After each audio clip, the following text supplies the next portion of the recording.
good evening, good morning, good afternoon, depending on where you're joining us. And welcome for today's workshop on modern practices for goal setting in software engineering. My name is Guy. I'm with the customer success team of Linear B based in Tel Aviv, Israel. And I've worked with hundreds of developer organizations during my time here on how to set goals for the engineering org and how to best report and achieve them.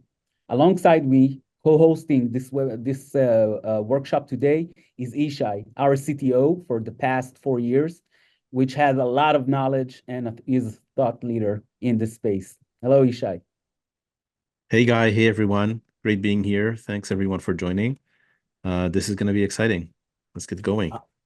Yes. So pretty much, if you want to know what is in store for you, you'll leave this workshop in around like 30 minutes today with a clear understanding on how modern engineering set goals for themselves, for their teams, and apply automation against the team that is a power driver to achieve them. In today, what we're going to do, we're going to walk you through a goal building framework, both in the org level and also in the team level. But we're also going to talk about how we're going to build like a sustainable reporting mechanism for you. We're going to touch on what are the team best practices, and also in reporting to the higher ups with the executive reporting deck. Now, if you're not a Linear B customer yet, you will see our new kind of workflow automation that helps actually to streamline code to delivery and give an engineering organizations a competitive advantage. So more to follow on that. This is going to be like a really interesting part in today's workshop. And without further ado, I think that a good place to start is with setting goals for the engineering org itself. And I think, Ishai, this would be like a great segue for you to take it from here. Thank you, Guy. So when we think about goals for engineering organizations, we are starting with the org level goals for the engineering leaders. And then we will follow with looking at the team level goals and how everything cascades down to the specific teams. With the org level goals, the most important thing to remember is that as leaders of engineering organizations, you have a dual mandate. This is something that you may have heard if you've been talking with Linear B. Engineering leaders need to care about two things and shoulder two kinds of responsibilities at once. One is I would say, a little more classic operational efficiency. You need to run an efficient, productive team of developers creating value through changes in the code base. And here on operational efficiency, you're asking, how do I improve our output? How do we be more, how do we get more predictable with our deliveries? How do we reduce toil and wasted time and context switching and all of these things that hound the developer and developer productivity? How do we improve the developer experience? The other responsibility is around business alignment. Are we building the right things? Are we investing enough in what moves the needle for the business? No one wants to run a very tight ship, very efficient, productive developer organization that is working on the wrong things or working on amazing changes in the code base, great technology that doesn't supply the business with what it needs. So looking at both of these, both parts of my mandate as an engineer leader is crucial for success. And when setting goals, the first order of business is to have goals across both of these concerns. Take some goals and improve your operational efficiencies.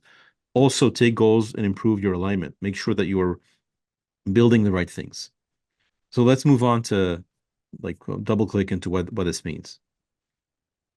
So, Ishai, I can take this one, and I think like from my experience with working with engineering leaders, like I usually see like the anatomy of like a successful goal like stands on like three different pillars. It has to be measurable, it has to be data driven, and it also has to be achievable. Now, when we're talking about like measurable, we want to have some sort of baseline to really start the discovery process or understanding like the depth of the problem that we have or the gap or what we want to achieve. but we also want to be able to track its performance in irregular intervals. Now, coming in to be data-driven, we want to make sure that it's specific enough and we have the data sources and the right data points to be able to report on it. And we also want it to be time-bound because, like saying something, I want to improve something without putting like a specific number around it. And it could be like monthly or quarterly or even a yearly plan. But we do need to set some scope into like what we want to improve. And I think like achievable, it's like something like very strong. We obviously want to set our teams for success. And we want to put something that is achievable in front of them.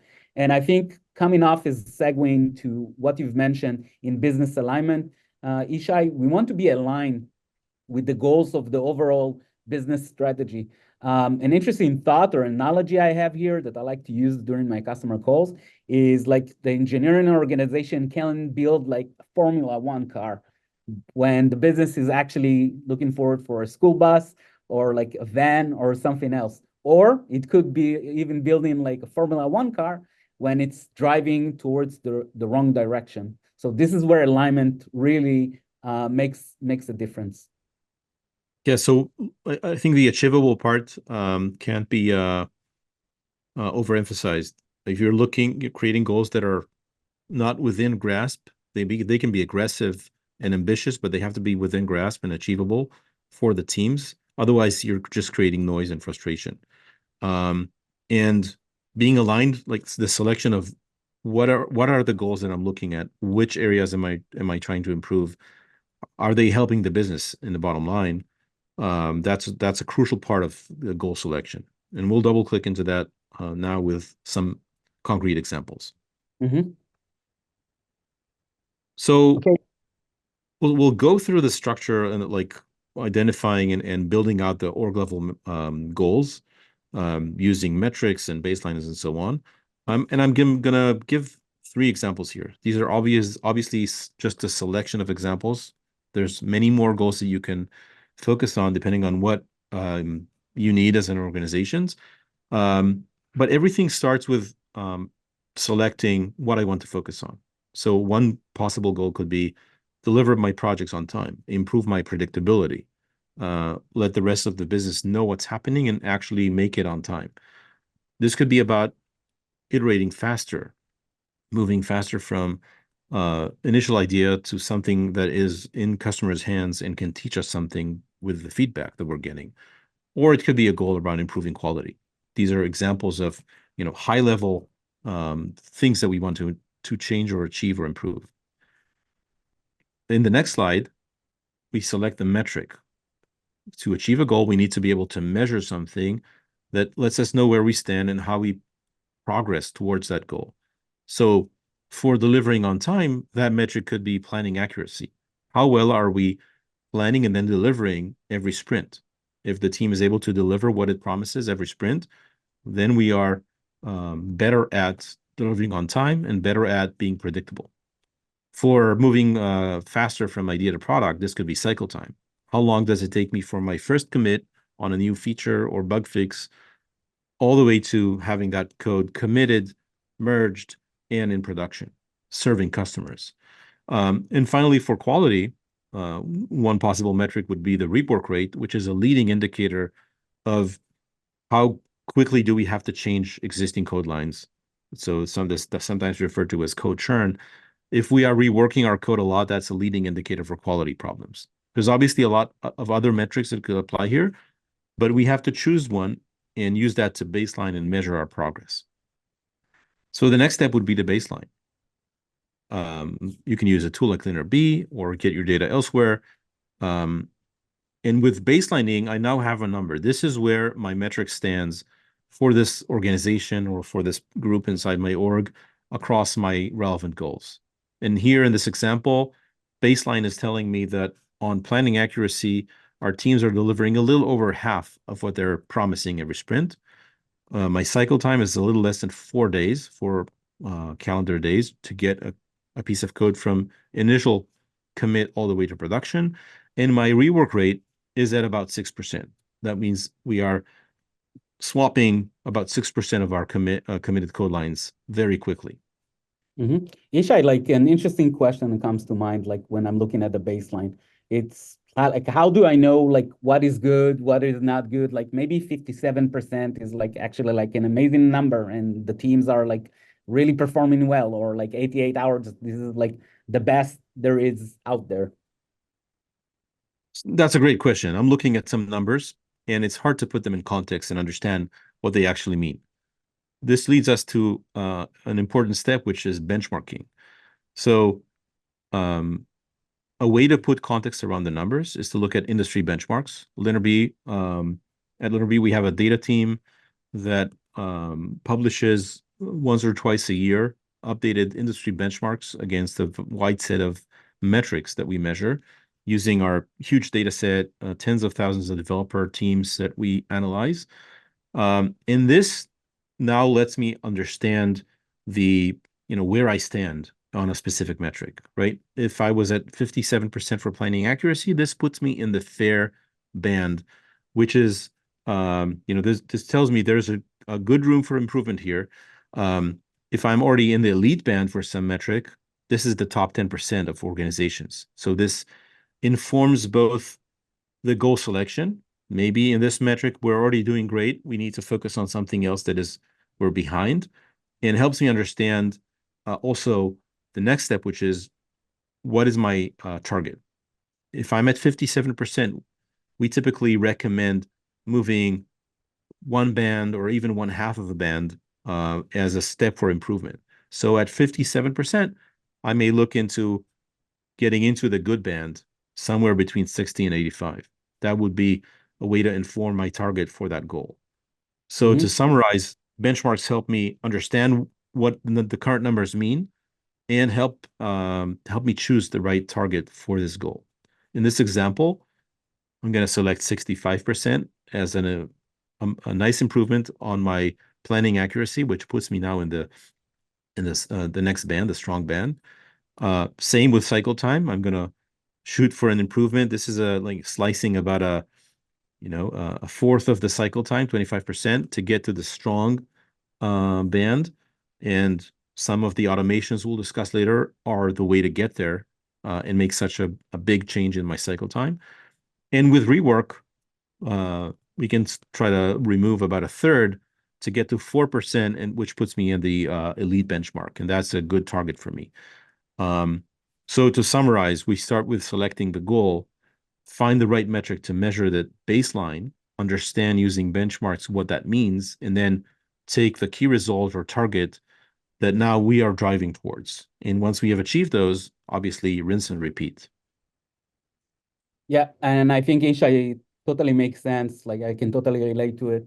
I think focus is like is key here. Being able like to target and identify these specific metrics and put them like on a specific time scope that you want to reach an improvement. And I think this is really what can help drive this effort.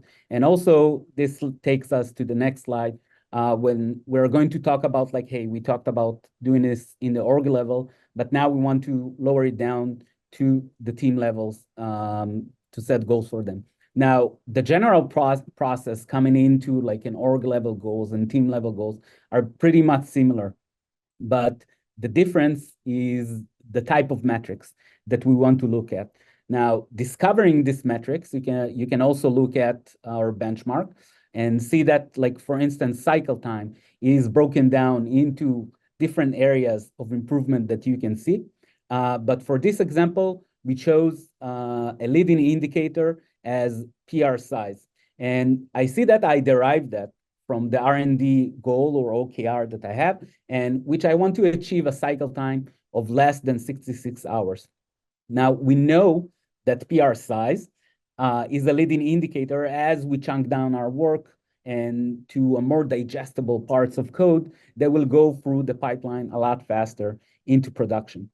So I see that currently my baseline is on 170 code changes. And I also see the benchmarks where I want to get to. And I think this is where the feature in LinearB that is really powerful, that helps setting a team goal. It's for each team, you can set goals for themselves. And we also see here that we have a small notification on the right-hand side. This is like maybe a small teaser into our automation and workflow automation that we're going to talk about on how we help and what the tools we give to the teams themselves to drive change throughout the goal setting that they had.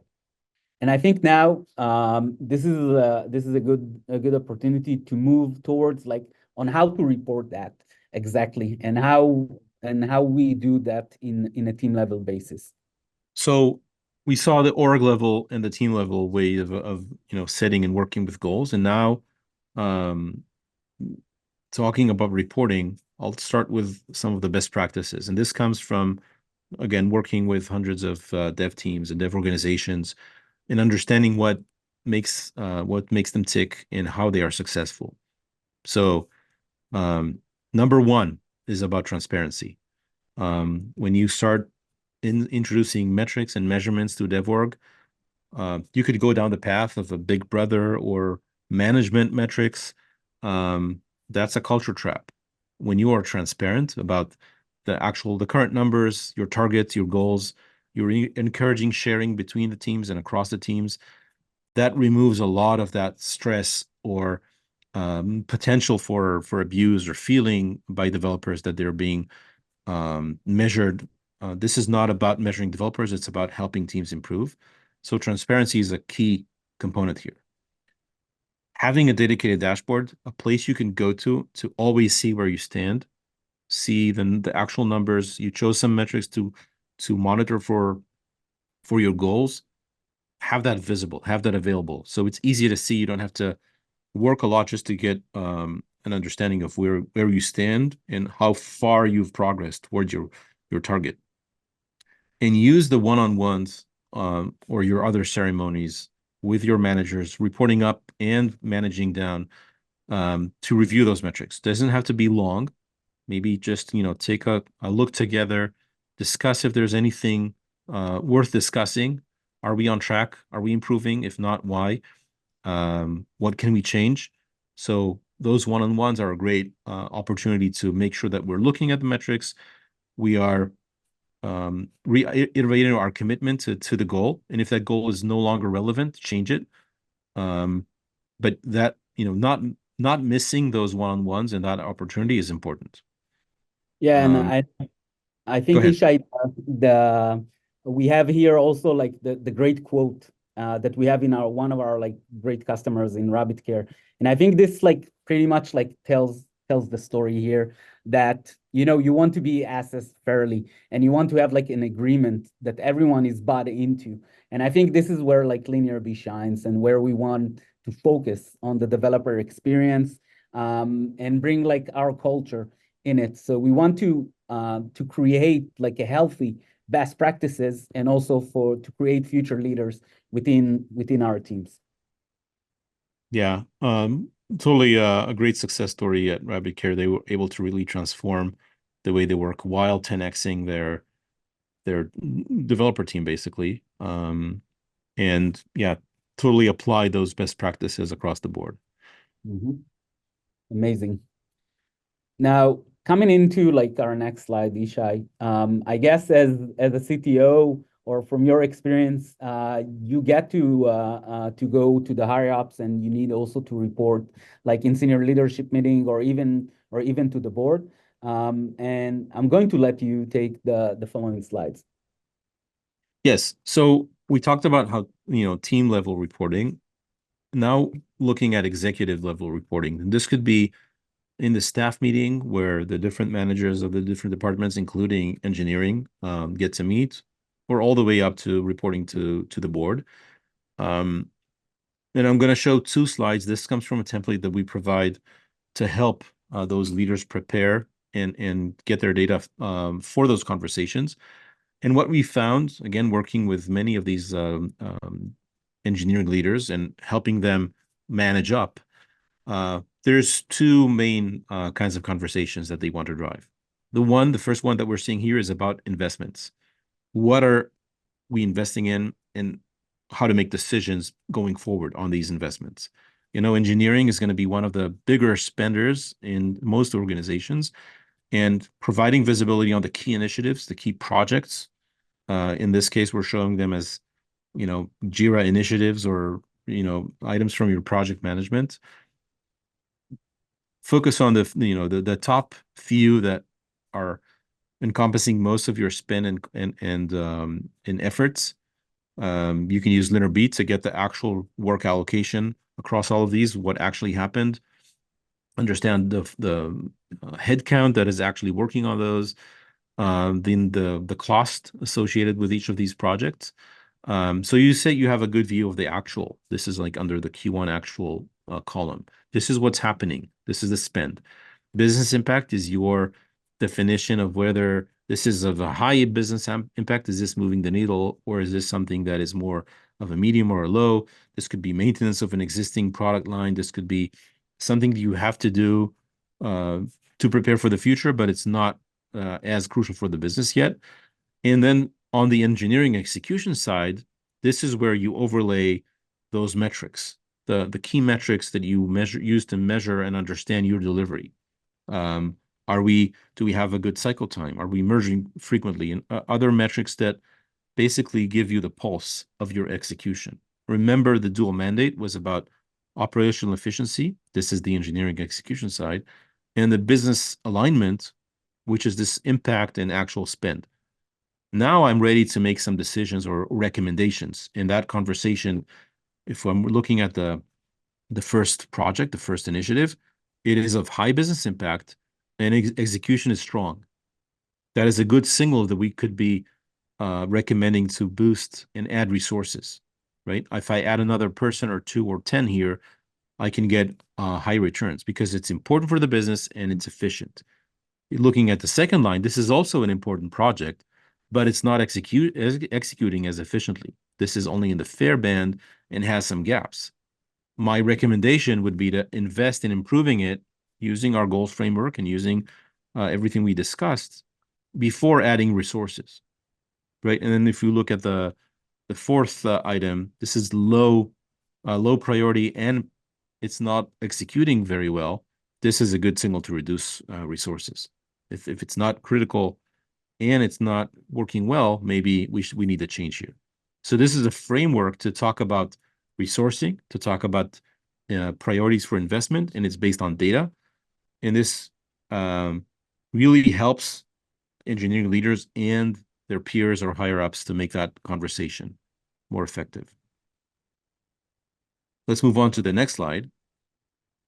Another thing that we find that leaders like the CEOs or board members or even the peers like the sales, marketing, and other department leaders, if they're able to get a quick pulse, an understanding of the health of your engineering org across key metrics, again, that you choose what to show here, but we typically recommend showing one thing around efficiency, with cycle time being a very good metric to show here.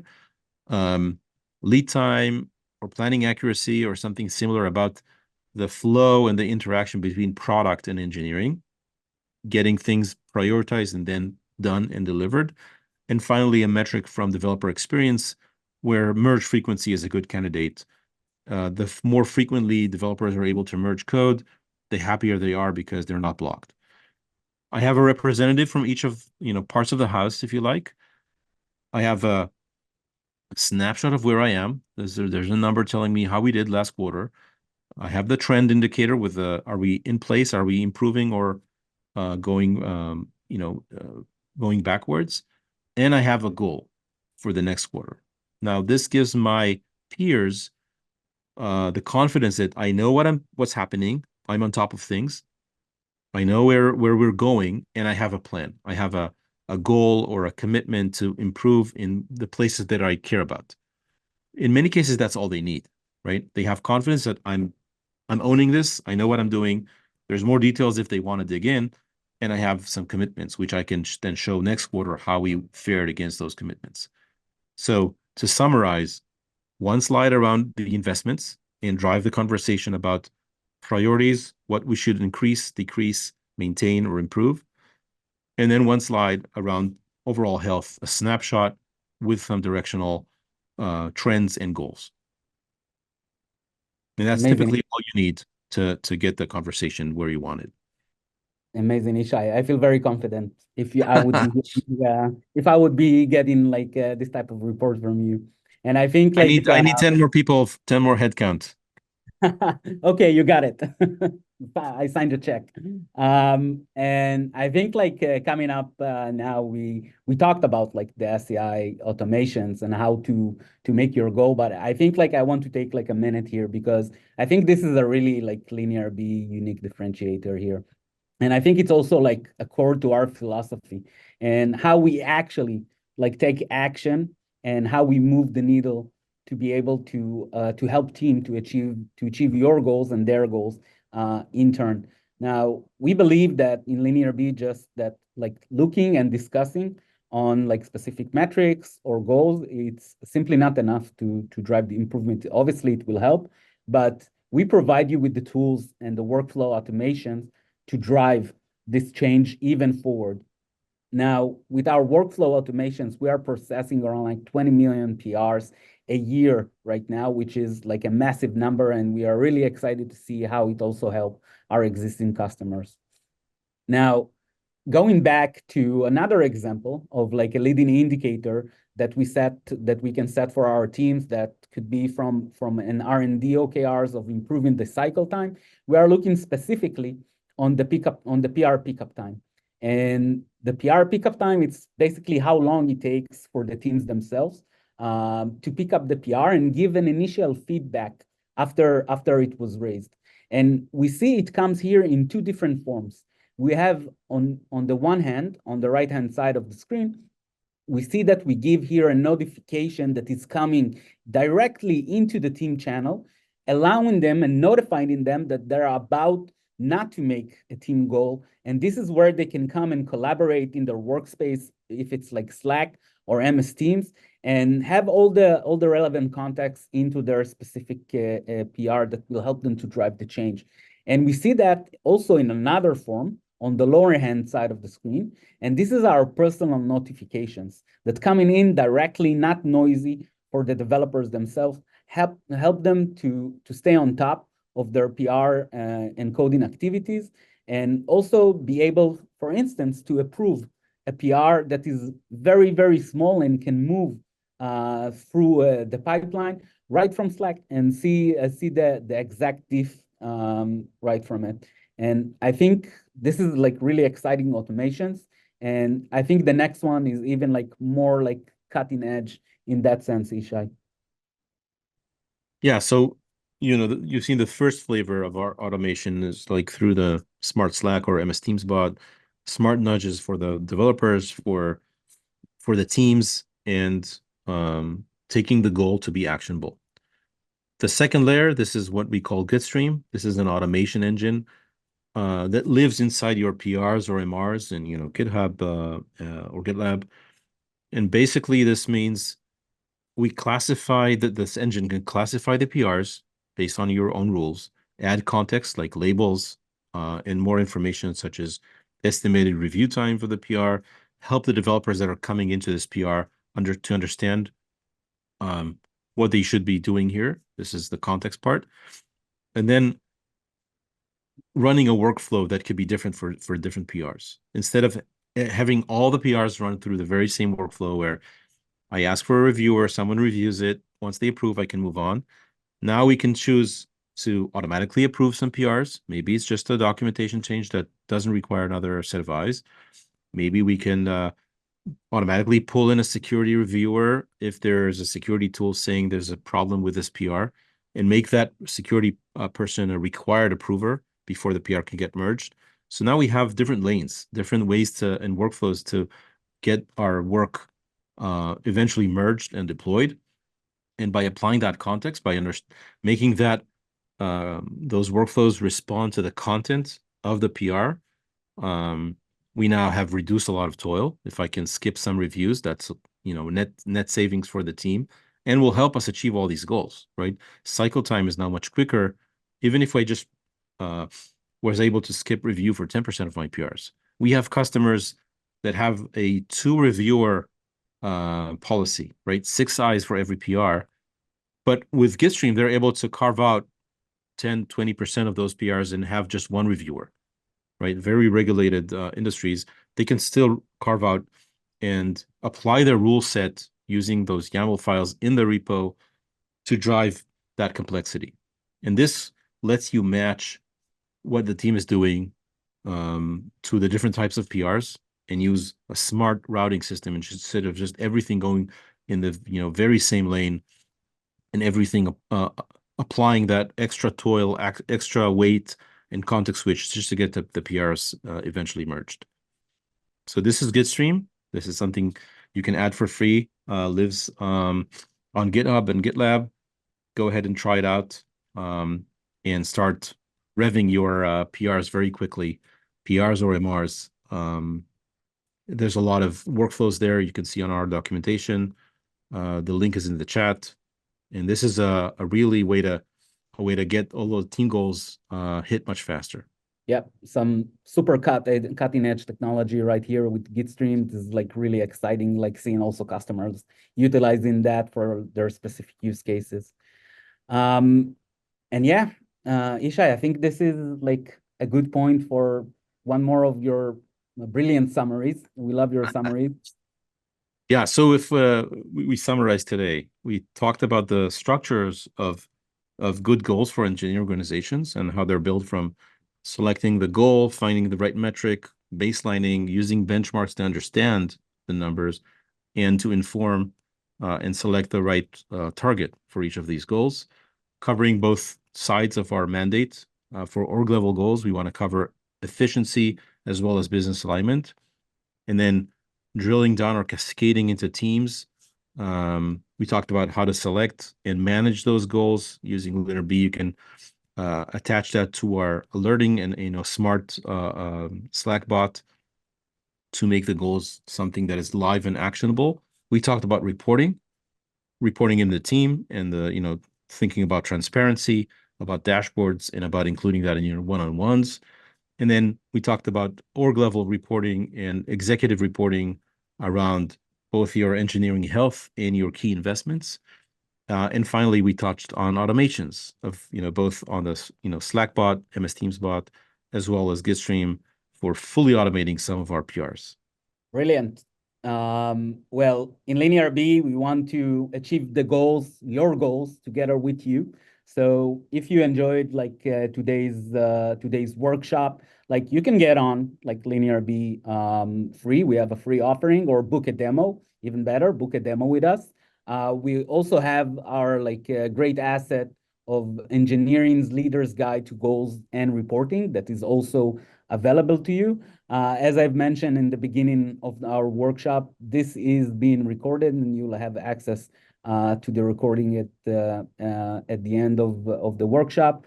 I want to thank you, Ishai, for co-hosting this workshop with me. Thank you, Guy. It was a pleasure. And I want to thank Thank you, everyone, for joining. Yeah, thank you very much for joining, and have a brilliant rest of your day, or good night, or beginning of your day. Thank you again, and see you on the next one.